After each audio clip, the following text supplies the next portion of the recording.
Oh, anong masasabi mo? Magpapadala ka ba man ng sapato sa Pilipinas?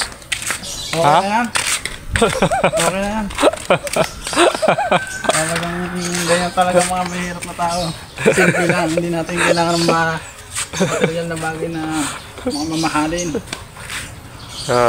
Konting halaga lang to, masaya na tao. Magkano pa tayo sa'yo, boss? 150 lang, boss. 150. Isang pares na, no? Kasama ng dikit. Tama na dikit na. Yan, oh. Ganyan pala pagtatahin ng sapatos. Oh. Bibili kang bagong sapatos, halagang 2,000. Ito, mga 50 lang, magagamit mo na. Hahaba pa ang buhay niya. No? Yan. Ayan, no, nagpatahi kami. Para humaba pa ang buhay ng mga sapatos namin. Hindi namin basta-basta itatapon. Ano yan, pang-basketball mo? Ha? Pang-basketball pa? Pang-basketball Sports Fest? Oo. Pantatlong taon pa yan. Sports Fest. Tama ba? Sport ba Fest? Baby yan. Baby yan. Yan. Ano yan? Anong pandikit mo niyan, bossing?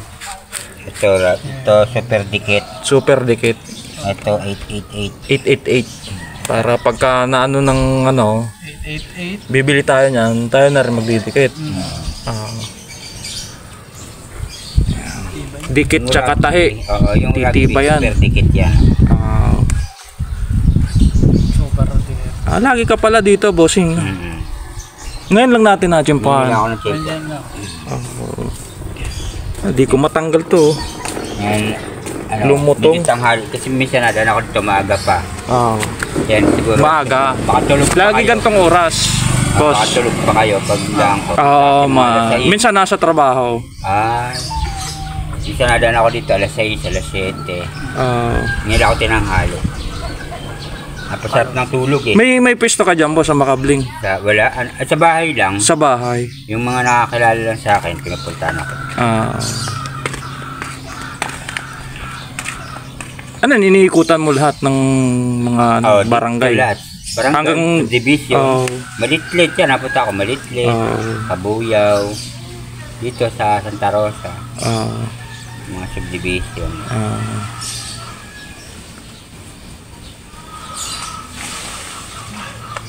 Araw-araw iba. Iba ang Araw-araw iba. Nakatapos na ako dito. Sa iba naman ako. Kasi, yan, matitibay na yan, no? Titibay. kasi pag nakapagtayo na ako, halimbawa dito, siyempre may natahi na. Matagal naman masira yan. Sa bahay lang pala, bossing, ano? Bahay lang. Mahal ang bayad sa pesto, kaya mahal Sa ang pwesto. tahian doon eh.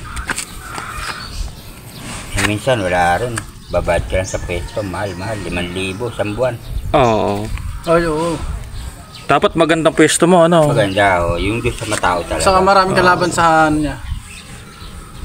Ito kasi yung iba, ayaw sa pesto, medyo may kamahalan nga lang. Pag magpapatahi ko kayo, 250. kasi si Kuya sa umaga nag-iikot dito. Kung magpapatahi kayo, kung wala kayong mahanap na magtatahi ng mga sapatos niya na nasira, abang ho kayo dito sa may Metroville. Pasok kahit sa Bukana. Sa Bukana, minsan nandun ako. Ayan si Kuya. Kaya iwanan na lang Nagtatahi ng sapatos. Iwanan na lang doon sa gwardiya para pag... Sa gwardiya, sa guardhouse, ano? Sa guardhouse. Basta May nag-iiwan dyan sa ano? may nag-iwan din dyan. Pero ang ano ko, Merkules, Sabado. Merkulis, Sabado. Kasi baka mamaya, Lunes, hindi ako pupunta ron. Tuwing Merkules. anong oras? 7, ganyan. 7, nadaan ka dyan sa may guardhouse. Yan, pwede pala iwan sa guardhouse. Sabihin nyo lang magpapatahi Papatahi. ng sapatos. Pinipick up mo ko is doon sa... Nasabi sa akin ng gwardiya pag iniwan doon. Tapos doon mo rin iiwan pagka natahi. Doon na rin. Doon pipick upin. Yung bayan. Sige, Doon na rin sa gwardiya iniwan. sa Metroville Guardhouse. Pwede po kayo mag-iwan dyan. Kung kayo magpapatahi. Alam naman ng gwardiya kung magkano singilan ko. Iwan nyo lang sa guardhouse. Sa may bukana yan ng Metroville. Santa Rosa, Laguna. Barangay Puok. Barangay Puok. Minsan sakop din kasi ng Balibago. Oo, nahati. Pero pook, karamihan na. Ito. Alam na, oh. Okay, thank you.